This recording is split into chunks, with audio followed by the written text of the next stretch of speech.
Satyabama Institute of Science and Technology, Chennai and Sriperumbudur.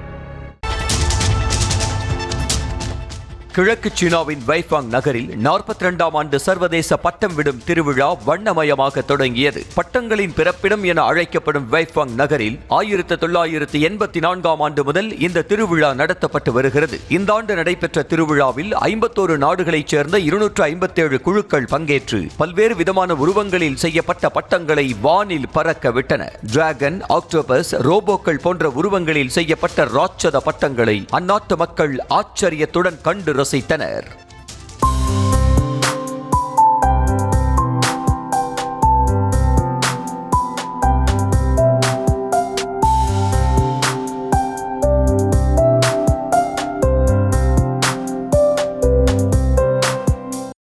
Satyabama Institute of Science and Technology, Chennai and Sriperumbudur.